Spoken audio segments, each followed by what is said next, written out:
can just get these 4 things right, you'll be setting yourself up for a 1400 or higher on the SAT. So in this video, I'm going to take my last 4 years working as a professional SAT tutor, and I'm going to try and condense them down into a 4-step process that I would follow if I were studying for the SAT in 2025. This same process has helped dozens of my students reach their target scores, and it all starts with step 1, which is to make some pancakes. That is to say, I want you to plan on taking 3 official SAT exams. So choose 3 exam dates that you can commit to.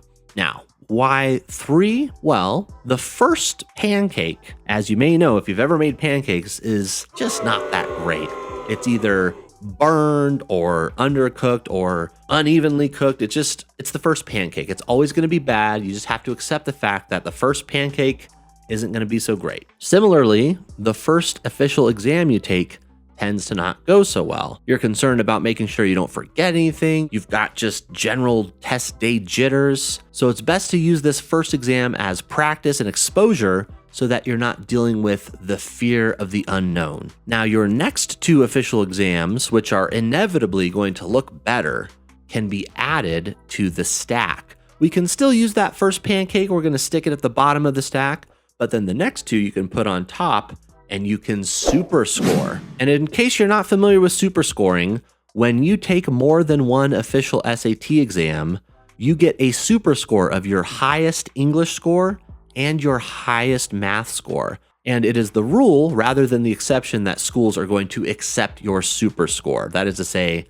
the vast majority of schools accept super scores, but just to be safe, you might want to check with any specific schools that you might have concerns about. Now, if official exams are where you actually cook the pancakes, practice exams are where you learn how to mix them. Step 2 is going to be to take your first practice exam 2 months before your first official exam. So let's say, for example, you're taking your first exam on March 8th. You would want to take your first practice exam around January 11th. And yeah, that's not exactly 2 months, but I recommend that you take your practice exams on Saturdays to mimic the real experience that you're going to have when you take your official exam on Saturday morning. This practice exam is going to serve to give you your starting score, and it's going to give you an idea of exactly where you stand and what you need to work on. Now, if you're wondering where you find these practice exams, you're going to want to go to College Board and download the Blue Book app and take the Blue Book practice exams. These are made by the same exact people who make the official exam, and they are designed to be the most authentic replication of what you're going to experience on test day. Now, we can see that there's a problem with my mix here, and just like I might need to add more milk to my pancake mix, you might need to work on linear equations, or you might need to relearn punctuation rules. Step 3 is going to be to harvest value from that first practice exam that you took. In order to do this, I want you to do 3 things. Number 1 is not to review the questions that you missed, but to redo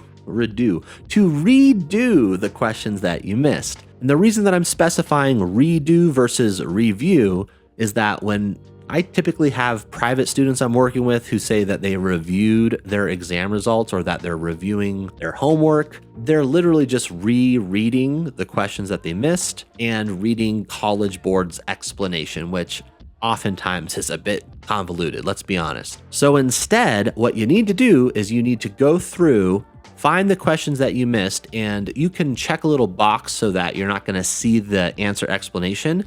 And you need to redo the problem. So for example, let's say I'm working through a practice exam and I missed this question. If I look here, it's telling me that we want to increase a temperature by 2.1 kelvins.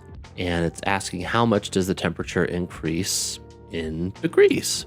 So I'm recognizing that this is pretty much a linear problem. We've got y equals mx plus b. It's just kind of fumbled up, right?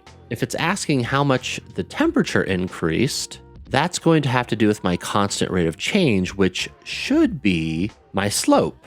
Now, the way that it's written currently, my slope is sort of hidden in this parentheses here, but if I FOILed this out, we would get 9 over 5x minus 9 over 5 times 273.15 plus 32. And then if I wanted to, I could combine these guys together in order to get my y-intercept. But like I said, if we're talking about a constant rate of change and increase in temperature, that's going to have to do with the slope, which should just be 9/5. So anyway, what I would probably want to do is just plug in 9/5 times 2.1. And if I plug that into my calculator, I am going to get 3.78, which is indeed going to be choice A. Now, going back, at this point, I would want to see, did I get it right? And I did get it right. The correct answer was A. So what happened last time? Why did I choose C? Now from here, it might help to go ahead and look down at the explanations, and in particular, why choice C is wrong. Here, it's not actually telling me much, and a lot of the time, College Board's explanations are not super helpful, but I'm guessing that maybe I forgot about the whole y-intercept situation. So let's see what would happen if I plugged in 2.1 for x, just straight up. So if I put in my function here, and I essentially just wanted to put in 2.1 for x, I could just say f of 2.1, and that gives me negative 455.89, which would definitely be closer to this value, albeit it would be a positive rather than a negative. So I'm assuming that's what I did. I stuck this in here, saw that number, figured I did something wrong, flipped the sign, and now I'm actually understanding what might have gone wrong for me. So in the future, I know if I see a question like this and it's talking about a constant rate of change, I just need to focus on that slope. Step 2 that you're going to do simultaneously as you are redoing these problems is to identify the domain and the skill of each question that you missed. There's 2 reasons you want to do this. Number 1, as you get used to what these different skills look like, when you identify them in the context of a practice or official exam, you're going to automatically have a go-to strategy knowing that this is the skill you're working on. For example, if you run into a question that asks you which answer most logically completes the text, you automatically know you're dealing with inferences, right? Now, it's definitely going to take a lot of time for you to get familiar with all these different domains and skills, but the third thing that you're going to do with your practice exam results is going to help you memorize those fairly quickly, and that is to go into College Board's question bank and create your own custom study packs based on your practice exam results. So going back to that question that I missed, let's say I missed not only this question, but another one that had to do with linear functions. What I would do is I would jump over to the College Board question bank, click find questions, choose the SAT, choose math, and then from here, where am I going to find those linear problems? It's going to be in algebra. If you're not sure, you can check everything. But once you get down to it, you see we have skills, and then within those skills, we have these big domains, right? Big domains. So sure enough, in algebra, we've got linear functions. And the question that I missed was pretty challenging. So I'm going to go ahead and guess that it was at least medium or hard. So what I can do is I can just click the medium and hard questions, so I'm not doing any easy ones. And what you really want to make sure you do is to click exclude active questions. This is going to make it so that questions that are on the practice exams don't show up, so that you don't spoil them and you can get an accurate result for each Blue Book practice exam that you take. From here, you go ahead and check the ones that you want. Maybe you could just check them all, or maybe you just want 10 or 20, but you go ahead and check those, hit export. And from here, you've got some options. What I recommend doing is doing one with no correct answers or explanations and exporting that. Call this linear functions practice. And then immediately afterward, I would click with correct answers and explanations, export that, give it the same exact name, but with answers in front, linear functions. And now you've got a practice pack here and you've got your answer key here. But what you can do if you have the know-how, I'm using preview on a Mac here, but figure how to do it on whatever sort of setup you're working with. I can take all of these answers and I could throw them into the same PDF as questions without the answers. I could throw them at the bottom there. And now I've got one document. And at first I've got my questions here, And then as soon as we get down to the bottom, boom, there's my answer key for all the same questions. Now, this last step is where you're going to spend the bulk of your effort and time, and that is to spend at least 4 hours a week on SAT prep. Ideally, this is going to come in 3 forms. Number 1, you've got your homework. This will be comprised of those study packs that we just talked about that you're creating for yourself. I've also got my own study packs that I'll make sure to link to in the description for you. Form number 2 is going to be those practice exams. So you're going to take your first practice exam 2 months before your official exam, but after that, I want you taking a practice exam every 3 weeks. So sticking to the example of taking your official exam on March 8th, we would take another practice exam on February 1st, and then another practice exam on February 22nd.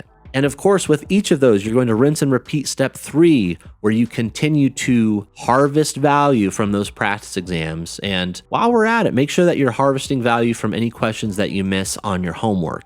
And then the third and final form of study you should be getting is 2 hours of guided practice. Guided practice can be working one-on-one with a private SAT tutor. It could also be working in a small group course where it's you and a few other students with a tutor. There's also large group courses that are a little bit more lecture-based where you're maybe with, 50 to 100 students. And then you've got your online courses, which still have an instructor, but you're working through at your own pace. So if live tutoring is either not in your budget or doesn't work with your schedule, my online self-paced courses are a really good fit for you. And speaking of which, if you use the link in the description of this video, I'm actually going to be offering 20% off of all of those self-paced courses that I just mentioned, but also off of my live group courses.